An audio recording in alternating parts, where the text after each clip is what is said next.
बद्री विशाल भगवान की जय, माता लक्ष्मी की जय। दोस्तों, उत्तराखंड की पवित्र भूमि पर आपने बहुत से पर्वत, नदियों और झरनों के बारे में सुना होगा या तो देखा होगा, परंतु मैं आपके लिए एक ऐसा वीडियो लेकर आया हूं जिसमें आप यात्रा तो करेंगे एक, परंतु आप दर्शन और भ्रमण 3 विभिन्न स्थलों का कर पाएंगे। जिसमें से एक पर्वत श्रृंखला तो ऐसी है जो एक ही जगह पर स्थित है, परंतु उनकी 2 चोटियों को 2 विभिन्न नामों से जानते हैं। इसके साथ ही साथ इसी पर्वत श्रृंखला से कुछ ही दूरी पर एक दिव्य झरना है। उस झरने के बारे में बताते हैं कि इस झरने का जल केवल उन्हीं के ऊपर गिरता है जिनकी आत्मा शुद्ध होती है। और इसी झरने से कुछ ही दूरी पर स्थित एक जगह है जहां पर माता लक्ष्मी ने बद्री विशाल भगवान के लिए गहन तपस्या और साधना की है। जी हाँ, मैं बात कर रहा हूं बद्रीनाथ धाम में स्थित नर और नारायण पर्वत की, और वसुधारा या वसुंधरा झरने की, और साथ ही लक्ष्मी वन की। साथियों, यदि आपने यहाँ की यात्रा की है तो कृपया कमेंट बॉक्स में मुझे जरूर बताएं कि आपकी यात्रा कैसी रही है, और कमेंट बॉक्स में जय बद्री विशाल या माता लक्ष्मी की जय अवश्य लिखें। और यदि आप मेरा वीडियो देखने के बाद यहाँ की यात्रा करने के लिए सोच रहे हैं तो यह वीडियो आपके लिए सहायक साबित होगा। और वीडियो में स्किप ना करें, मिस ना करें, अंत तक बने रहें। और यदि वीडियो पसंद आए तो मेरे चैनल को सब्सक्राइब, लाइक और शेयर करके जाइएगा। जी हाँ, इस वीडियो में सबसे पहले मैं आपको बद्रीनाथ धाम का दर्शन कराऊंगा। इसके साथ ही साथ मैं आपको नर और नारायण पर्वत, जो दोनों एक ही जगह पर स्थित है, एक ही पर्वत श्रृंखला की 2 चोटियां हैं, उन दोनों चोटियों को दिखाऊंगा। और इसके दर्शन करने के बाद फिर मैं आपको सीधे उस दिव्य झरने की तरफ ले चलूंगा, जिस दिव्य झरने के बारे में बताते हैं कि इस झरने का जल केवल उन्हीं के ऊपर गिरता है जिनकी आत्मा शुद्ध होती है। साथियों, यहाँ पर आने पर हर किसी के मन में यह उत्सुकता बनी रहती है कि इस झरने का जल हमारे ऊपर अवश्य गिरे। तो आप वीडियो में अंत तक बने रहें। इस झरने के बाद मैं आपको सीधे ले चलूंगा लक्ष्मी वन में, जहां पे माता लक्ष्मी ने अपनी कठिन तपस्या की है, और जहां से हमें यह सीख मिलती है कि सच्ची लक्ष्मी केवल धन में ही नहीं बल्कि धर्म, ज्ञान और भक्ति में भी बसती है। यहाँ पर आपको भोजपत्रों के पेड़ दिखाई देंगे। जी हाँ, ये वही भोजपत्र के पेड़ हैं जो प्राचीन काल में ऋषि मुनि इसी भोजपत्रों की छाल पर वेद उपनिषद की रचना करते थे। आपको उन भोजपत्रों के पेड़ को भी दिखाऊंगा, और जब यहाँ पर आप आएंगे और इन पेड़ों के नीचे अपनी तपस्या करेंगे तो आपका मन तुरंत एकाग्रचित हो जाएगा। इसमें कोई शक नहीं है। यहाँ पे मैंने ये अपना अनुभव किया है, इसलिए मैं इस चीज को बता पा रहा हूं आपको। यहाँ पे आए तो अवश्य इन पेड़ों के नीचे आप अवश्य तपस्या और साधना करिए। मैं वीडियो में आपको प्रवेश करने से पहले सबसे पहले आपको बद्रीनाथ धाम का दर्शन कराऊंगा। तो चलिए चलते हैं सीधे बद्रीनाथ धाम।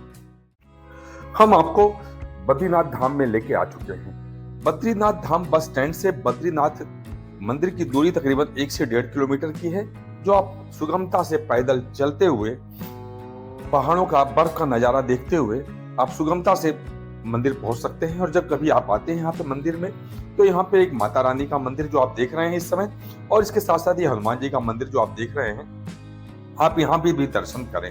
और यहाँ पे दर्शन करने के बाद फिर आप मंदिर की तरफ चलें। देखिए, हम यहाँ से निकल चुके हैं और रास्ते में एक साइनेजेस मिला, बद्रीनाथ मंदिर, तपकुंड और ब्रह्म कपाल का। हम उस रास्ते पर चल दिए हैं और आगे चलते जा रहे हैं। रास्ते में जो मुख्य सड़क है, यहाँ पर कुछ आवश्यक सामानों की, फूल प्रसाद की दुकानें हैं। आप अपनी आवश्यकता के अनुसार यहाँ पर सामानों की खरीदारी कर सकते हैं। जेन्युइन रेट है, कोई बहुत ज्यादा महंगा नहीं है। इसके साथ साथ आप फूल प्रसाद या कुछ और भी सामान लेना चाहते हैं तो आप वह भी ले सकते हैं। और ये आपको यकीन मानिए, आपके मन को ये लुभा लेंगे दुकानें, इतनी अच्छी लगती हैं कि मैं भी यहाँ पे बरबस खींचता चला गया। तो आप भी आएंगे, आपको भी ऐसा ही एहसास होगा। और देखिए, हम आपको लेके बद्रीनाथ धाम मंदिर, जो मुख्य मंदिर है, वहां पर लेकर आ चुके हैं। और अभी हम आपको यहाँ पर अलकनंदा के प्रवाह कितना तेज है वो अभी सुनाएंगे आपको। ये चलिए सुनिए।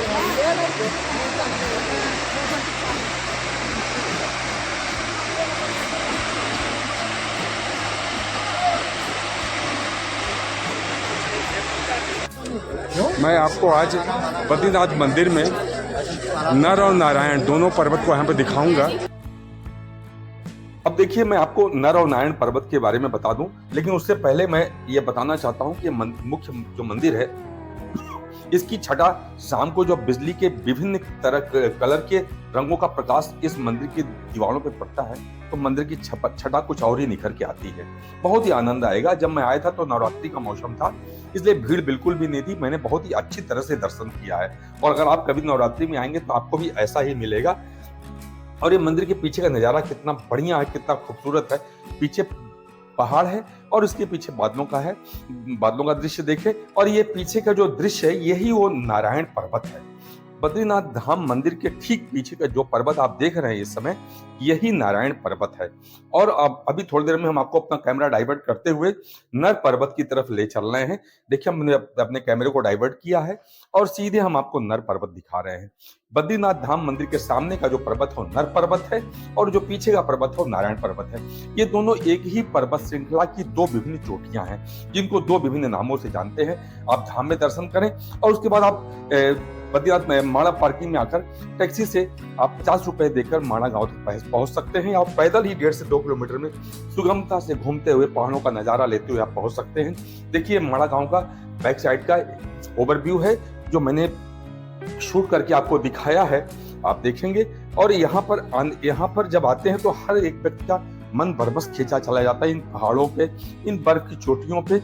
और आगे जो आपको हम दिव्य धारा, वसुधारा, वसुंधरा धारा के बारे में बात कर रहे हैं, उसका भी रास्ता, स्वर्गारोहणी का भी रास्ता यहीं से जाता है। माणा गांव का जो मुख्य प्रवेश द्वार है, इसी रास्ते हम लोगों को जाना है और हम भी अभी इसी रास्ते से आपको लेकर चलेंगे।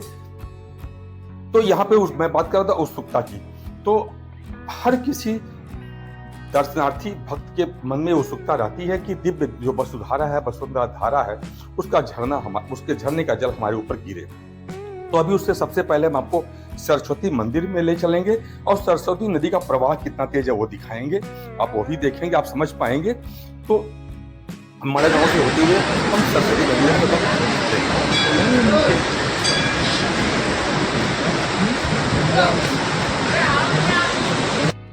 आपको मैंने सरस्वती नदी का प्रवाह दिखाया। अब ये सरस्वती मंदिर है और यहीं पर इसी मंदिर में वेद व्यास की भी मूर्ति लगी है और सरस्वती माता की भी मूर्ति लगी है। बताते हैं कि जब महाभारत की ग्रंथ की रचना हो रही थी, वेद व्यास बोल रहे थे, गणेश जी उसको लिख रहे थे, तो उनको बहुत दिक्कत हो रही थी। उन्होंने सरस्वती माता से अनुरोध किया कि आप अपने प्रवाह को आवाज कम करें, परंतु वो नहीं सुनी। तो गणेश जी ने उनको श्राप दिया कि जाओ यहीं से कुछ ही दूरी पर तुम जमीन के अंदर समाहित हो जाओगी, विलुप्त हो जाओगी। और यकीन मानिए वैसा ही हुआ और सरस्वती नदी अलकनंदा में मिलने से पहले ही समाहित हो गई। और देखिए एक भीम पुल है, वो भी मैं आपको दिखा रहा हूं अभी आगे और आप देख पाएंगे।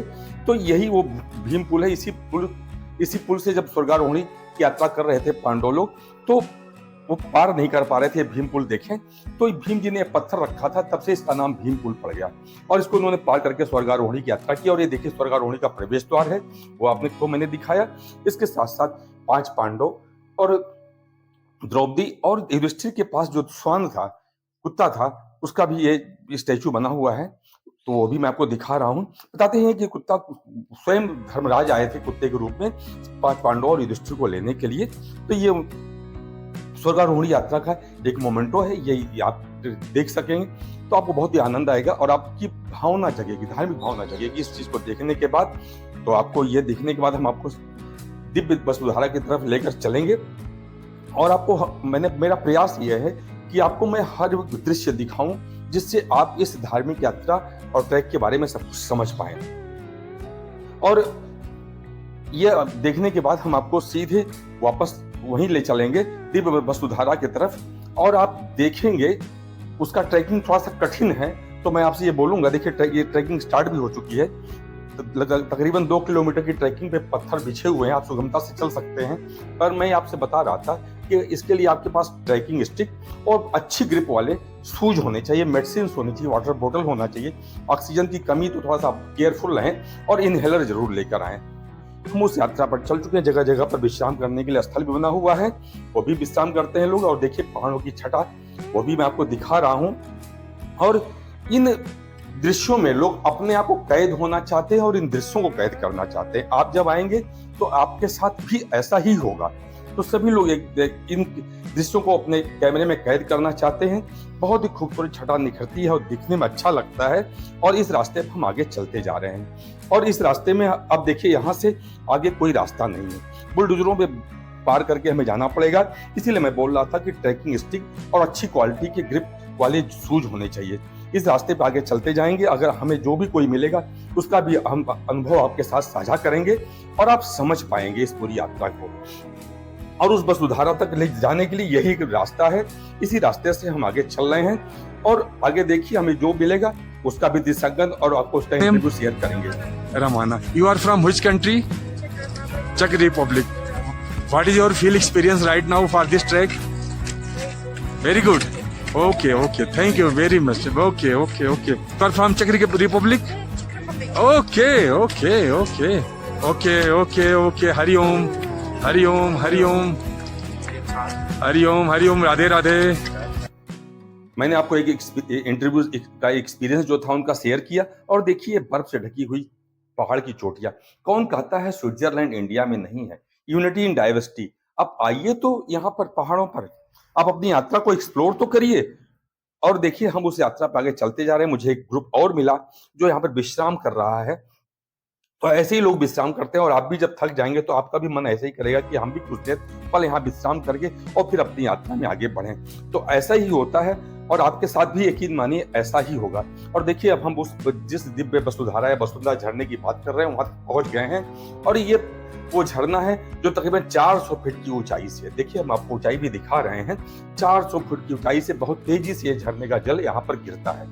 और देखिए ये झरने का जो जल है गिरते समय पहले ही काफी ऊंचाई से ऊपर ही इसके पार्टिकल्स इधर से उधर चले जाते हैं, जल की बूंदें चली जाती हैं।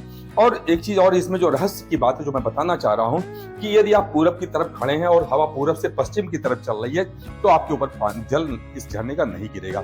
और यदि आप पश्चिम में खड़े हैं और पश्चिम से पूरब की तरफ हवा चल रही है तो आपके ऊपर भी जल इस झरने का जल नहीं गिरेगा।